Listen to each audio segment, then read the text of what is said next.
The HOA cut off my sprinklers. She had no idea I had a backup that flooded her yard.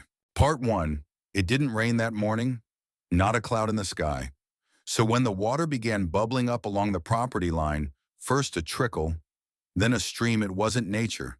It was karma, and it came with sprinkler heads, sensors, and one very wet HOA Karen standing ankle deep in the soggy remains of her prized flower beds, screaming. He did this on purpose. I didn't even raise my voice. I didn't need to, because everyone else was watching. My name is Daniel Price. I'm an irrigation systems engineer, father of two, and according to Karen Marwick, president of the Glenridge Beautification Committee, a repeat offender of unapproved lawn behavior, which, translated from Karen speak, meant your lawn looks better than mine, and I need to find a reason to make that stop. We moved to Glenridge a year ago. My wife Lisa and I had saved for nearly a decade to buy our first real home. Not a condo, not a rental, a house, with space, with trees, with a patch of soil that my kids could dig in and call theirs. I work from home. My schedule's flexible, and I've been in the landscape water management business for over 15 years, so I take care of my lawn myself. Nothing fancy, just smart tech, buried lines, moisture sensors, deep soak cycles, efficient and clean. But in Glenridge, efficiency wasn't welcome if it wasn't uniform. The first warning came as a note on my door, typed, "No return address. Your watering pattern creates visual inconsistency with neighboring properties. Please contact the HOA." I chuckled. At first, then came the fines. $75 for irregular watering times, $50 for excessive turf green saturation, $100 for non-uniform perimeter growth. The best part, none of these terms existed in the actual HOA bylaws. I read them cover to cover, and that's when I realized Karen was making it up as she went. Karen Marwick lived 2 doors down. Her lawn was pale and brittle from over-fertilization. She watered at noon against every city recommendation. But because she chaired the fake Glenridge Beautification Committee, people were afraid to push back. I wasn't. I sent a formal letter to the HOA board, what remained of it, and asked for documentation. Turned out, Karen had been issuing citations on outdated letterhead using a seal she printed herself. They brushed it off, said she was passionate, said she loved her community. I started keeping receipts. Then one morning, I woke to silence. No sprinklers, no hiss of water, no hum from the valve box. I walked outside. The grass already felt dry. A quick check of the manifold told me everything I needed to know. Someone had cut the main line. Clean. Precision blade. A bit of dirt was disturbed by the box like someone had crouched there. And then I saw it. Footprints. Size 6. Garden clogs. Leading back toward Karen's house. I didn't call the police. Not yet. I had a better idea. 3 years ago, I helped design a dual distribution underground system for a drought-prone county in Arizona. The tech was experimental main irrigation paired with a secondary, pressure-sensitive response system that could operate independently quietly. Most systems don't have it. Mine did. When I moved in, I'd installed both because Glenridge had poor soil, and I like having options. That afternoon, I activated it, not for my yard, for the boundary zone, the invisible strip that bordered Karen's lot, where her sloped lawn relied on gravity and old PVC to drain runoff. The backup system routed water away from my own turf and right under hers, and when those lines came alive, her lawn bloated like a sponge. The next day, she came screaming down the street. "You sabotaged my drainage. My yard is a swamp. My peonies are drowning." I met her at the property line. Cool and calm. "You mean the same line where someone cut through my main manifold last night?" Her face twisted. "I don't know what you're talking about, but I will file another citation." "Please do," I said, "and include your prints next time. I've got video footage this time." "Karen." She froze. I let the silence stretch long enough for 2 neighbors to appear behind their blinds. Then I added, "Also, I'll be reporting this to the real HOA president. Yes, The one who just got reinstated after your committee was dissolved. Her voice cracked. You can't prove I touched anything? You're right, I said, pointing to the soggy runoff under her tulips. But Mother Nature seems to have her own opinion. By that weekend, half the neighborhood had walked past the disaster. Karen's lawn was soaked from edge to edge. Her bushes collapsed. Her decorative stones floated in puddles. Someone started calling it Lake Karen. Someone else put a paper sailboat on her front path. But I didn't laugh. I didn't gloat, because I knew it wasn't over. Karen wasn't the type to drown quietly. What I didn't know then was that this sabotage was part of something bigger, something twisted under the surface of Glenridge, like a root system choking everything it touched. But I just turned on the water, and things were about to rise. Part 2. There's something funny about water. It doesn't rage like fire, doesn't strike like wind. It seeps, slowly, quietly. But once pressure builds up, it will find a way through. That's exactly what was happening in Glenridge. The thing about Karen Marwick's type is that they believe pressure works only one way from the top down. She never imagined it could rise up from below. But that's what pressure does. And I was done playing along. Karen tried to play the victim. 2 days after her lawn flooded, she stood at the HOA meeting. Yes, the first real one held in months, and wailed about sabotage, hostility, and intentional flooding. She brought printed photos of her drowned azaleas, claimed psychological distress, said the smell of mold was affecting her breathing. I just sat near the back, arms folded. The new HOA president, Michelle Tate, a retired judge and the first person in Glenridge who wasn't afraid to challenge Karen, leaned forward with a single question. Did you file a police report for the sprinkler sabotage? Karen stuttered. No, it was. It was too minor. Michelle nodded. But now you're claiming thousands in damages. Karen's mouth clamped shut. Michelle raised a brow. Interesting. That's when I knew something had shifted. Neighbors started whispering more openly. Jason, the ex-Marine next door, stopped by with lemonade and said, I've been waiting 3 years for someone to push back. You okay? I'm good, I said. She cut the wrong system. Jason chuckled. No, she picked the wrong target. But Karen wasn't finished. 3 nights later, someone poured bleach into my backup irrigation reservoir, burned out 2 valves, set my grass browning in spots. They tried to be discreet, but I have cameras and a soil sensor system that logs changes in pH. The data didn't lie, and neither did the footage. Grainy, nighttime, but clear enough a woman in a hoodie, holding a gallon jug, walking from Karen's direction across my side lawn. I didn't take it to the police yet, not directly. Instead, I printed a still frame, laminated it, and posted it on the community board outside the HOA clubhouse. Above it, I wrote, Someone keeps cutting things. Thought you should know Glenridge watches back. Karen didn't show up to the next HOA gardening event, but Michelle did. With documents. Turns out Karen had been filing citations under the name Glenridge Beautification Enforcement, a group that was never registered, never ratified, and completely fabricated. Worse, she'd been charging homeowners administrative penalties through a fake Venmo account. Total collected $325 over 3 years. It was theft. Michelle didn't even call the cops right away. She called a town hall, the first one in Glenridge history. Over 70 homeowners packed into the community center.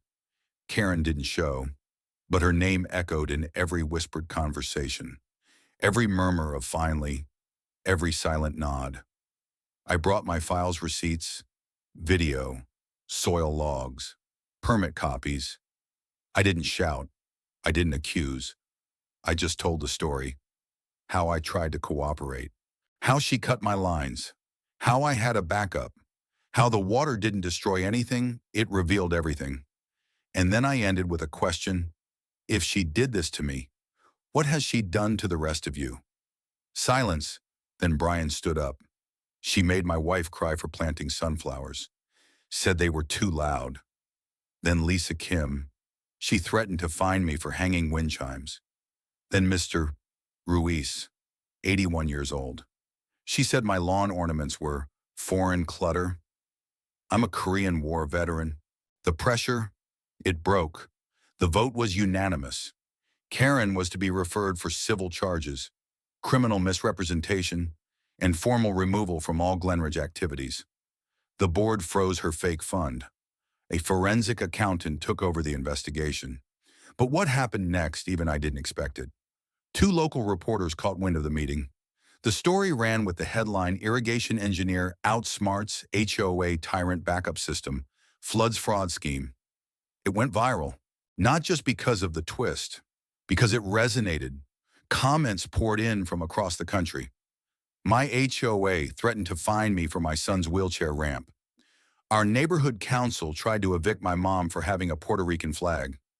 Thank you for showing what quiet resistance can do. My inbox exploded. So did the HOA's phone. The mayor's office called to commend Glenridge's reform efforts.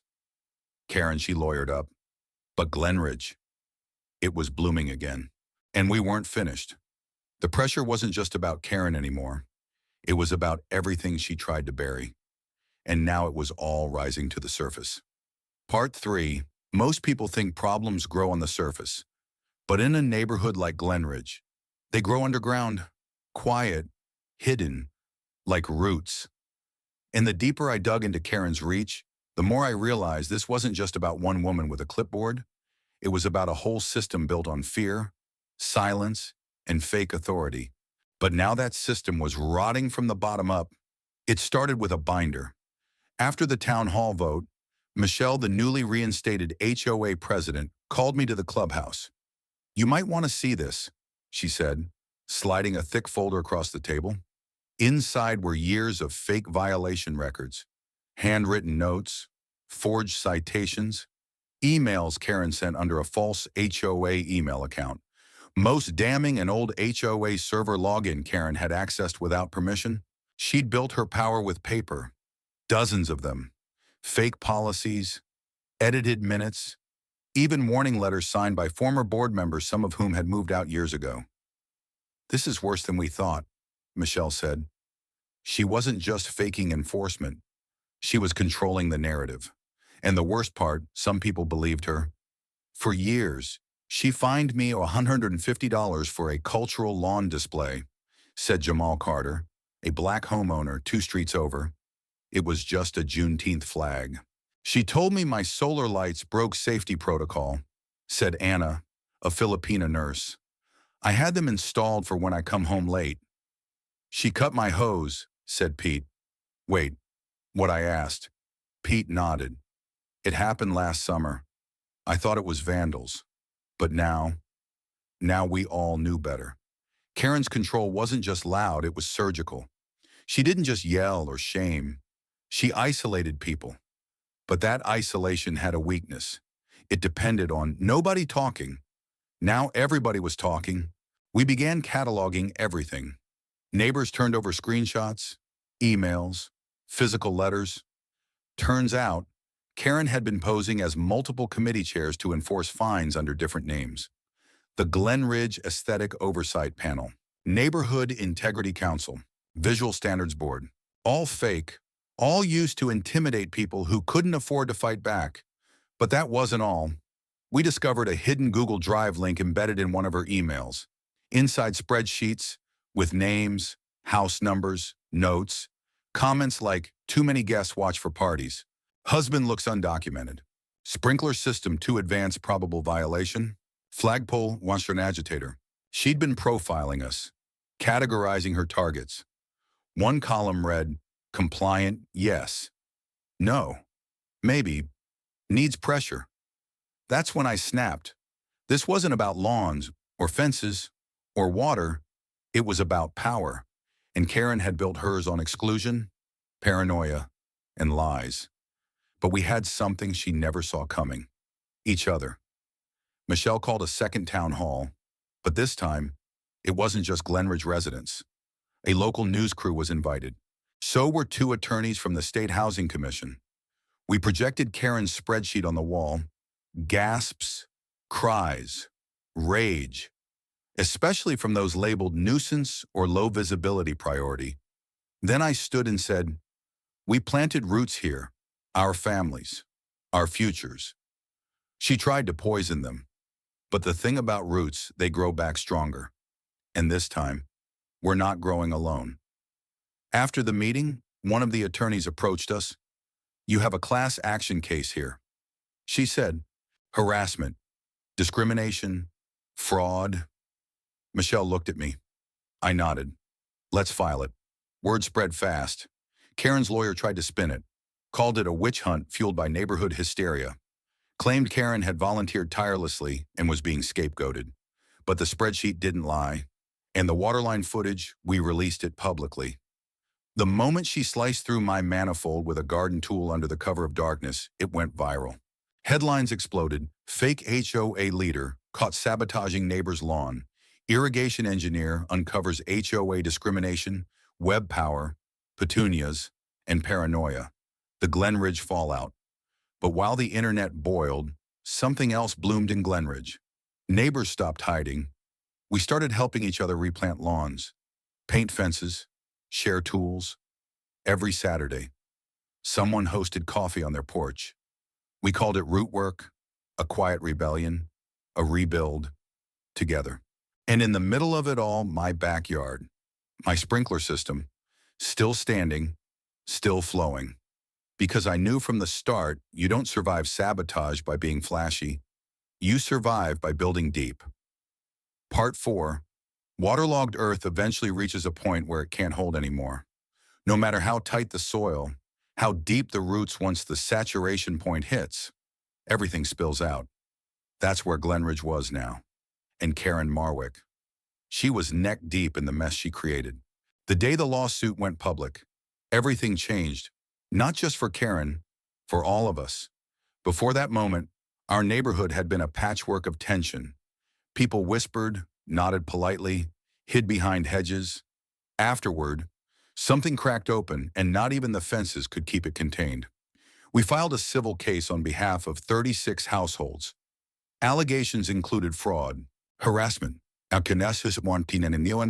discriminatory enforcement of non-existent HOA rules, vandalism, misuse of HOA funds, unauthorized access to private security footage.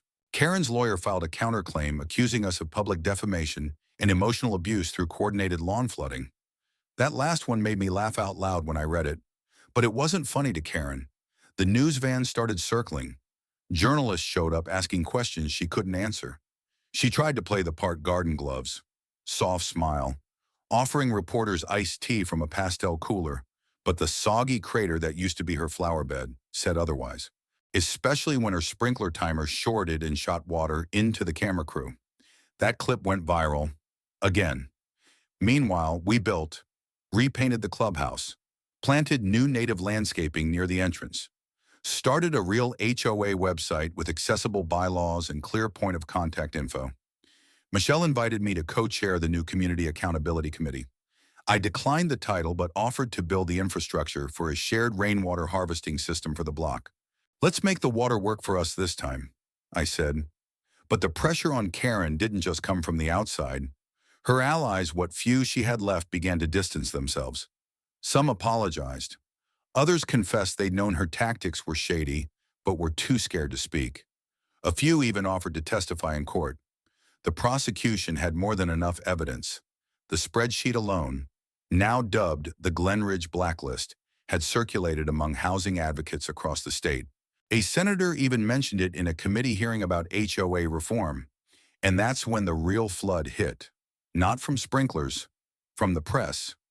A Sunday feature ran in The Atlantic titled HOA Terror: How One Woman Turned a Suburban Neighborhood into a Surveillance State. The article highlighted the whole saga our sprinkler incident, Karen's forged citations, the community organizing that followed. But what hit hardest, the personal stories? Anna crying in her driveway after being shamed for hanging prayer beads. Pete sleeping with a baseball bat because of 3 nights of threats after a grass height violation. Riley, my daughter, telling a reporter how she stopped playing in our yard because she thought we weren't allowed to be happy here. That one broke me. So I did something I'd been avoiding. I invited the entire neighborhood into my backyard. No agenda, no speeches, just an open gate. Some brought food, others brought chairs. Kids ran through the grass Karen once hated. And when the sun dipped low behind the rooftops, I turned on the backup irrigation system not to flood, but to spray upward. A mist arced over the lawn, catching golden light. The kids danced. Adults laughed. Feels like it used to. Someone whispered, "No," I said. "Feels like it should have been all along." That was the night Michelle stood on a patio step and made the announcement. Karen's house had officially been seized under civil liability. The HOA would vote to repurpose it as a rotating neighborhood resource center. We were turning her symbol of power into a place for connection, a reading room, tool-sharing hub, meeting space, emergency supply closet. It would be called the Root House. Karen's lawyer tried one last Hail Mary, requested a gag order, and motioned to dismiss on the grounds of emotional suffering. The judge, a woman with salt gray curls and tired eyes, read the spreadsheet aloud in court. Then she looked at Karen and said, "You didn't suffer emotional damage. You inflicted it." The ruling guilty on all civil counts, ordered to pay restitution, barred from future HOA positions statewide, and sentenced to community service through education on racial bias, property rights, and civic responsibility. When she returned to Glen Ridge to serve part of her hours, no one spoke to her. No one yelled either. We just worked around her. She stood outside the Root House for 3 Saturdays in a volunteer vest while we installed a new irrigation line, one designed for everyone's benefit. I caught her staring at the soil. "Still think it was just about the grass?" I asked. She didn't answer. Didn't need to. By the end of that summer, something had changed in me. I still fixed irrigation systems. But now I knew how to fix more than broken pipes. Now, I knew how to recognize rot when I smelled it in bureaucracy, and how to flush it out quietly, steadily, thoroughly, because when something toxic saturates enough soil, you don't just wait for it to dry, you rip it out, and you start over, together. Part 5. We thought it would take years to feel normal again, but nature has a funny way of healing faster than we expect once you stop choking the roots. By fall, Glen Ridge was unrecognizable, not because it had changed beyond repair, but because it had finally grown into the place it always should have been. The fences were the same. The houses hadn't moved, but something had shifted deep beneath the lawns, the sidewalks, the doorbells. Something real. Something green. It began with the old Marwick house, now officially renamed the Root House. It stood in the same lot where Karen had once drawn imaginary borders, with her clipboard and her fear. Now, its walls were lined with community-painted murals, hands, plants, faces, flags. Lisa, my wife, led a weekend garden restoration there. Riley designed the raised beds. Nina and Anna installed solar lighting. Even Mr. Ruiz, cane in hand, planted rosemary from his wife's recipe box. We built something she couldn't, a space that belonged to everyone. Inside, shelves held toolkits and gardening guides. The kitchen became a space for cooking classes and meal prep for neighbors who were sick or elderly. The garage, a rotating supply of borrowed equipment from hedge trimmers to paint rollers. The attic was converted into a quiet reading room. We hung a plaque above the door. Riley helped carve it. It read, "No more walls, only water, only light, only roots that grow together." But the green rebuild wasn't just physical. It was emotional, civic, spiritual. Michelle launched Glen Ridge's first civic literacy workshop. Jason led Know Your Property Rights seminars. I taught weekend classes on sustainable irrigation, kids learning how to dig trenches, install drip lines, monitor soil moisture with their phones. I can still hear little Theo shouting, "Dad, we've got low saturation on zone 3.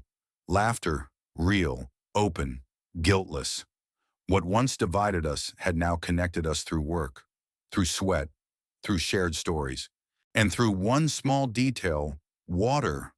That thing Karen tried to control, that thing she tried to weaponize, had become the thing that brought us all back together.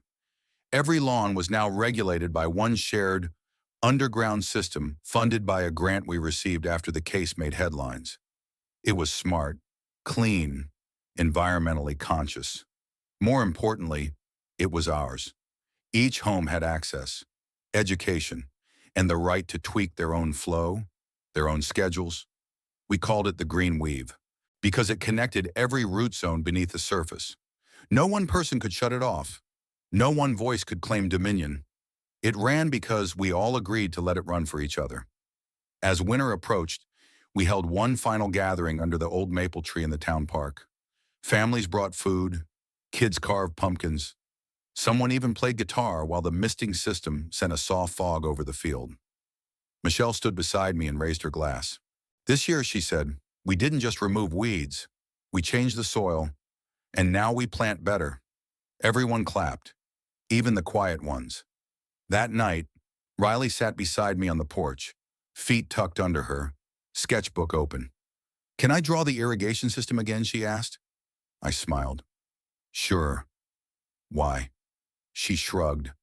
Because this time, I want to show how it connects everything. Then she looked up and said something I'll never forget. It's not just pipes, it's trust. And once trust flows, you don't ever want to go back to dry. That was the moment I realized I wasn't just the guy who built a sprinkler system. I wasn't just the one who stayed calm when Karen sabotaged it. I was the one who understood that resistance isn't about revenge. It's about roots and what you choose to grow when the soil is finally clear. Karen didn't return. She completed her service hours and sold her second property across town. I heard she tried to run for a local HOA seat somewhere else. She didn't win, not because people hated her, because people had learned, because our story had spread, and no one was falling for pretty phrases and false enforcement anymore. This isn't a story about a flooded lawn. It's about a neighborhood that got tired of shrinking, that stood up not by shouting, but by growing, quietly, steadily, together. I still walk my lawn every morning, check the zones, adjust the pressure, listen for the hum of water just underfoot. It reminds me that change doesn't have to explode. Sometimes it just has to flow. And when it does, no one, not even a fake HOA tyrant with a clipboard, can stop what's meant to grow. The end.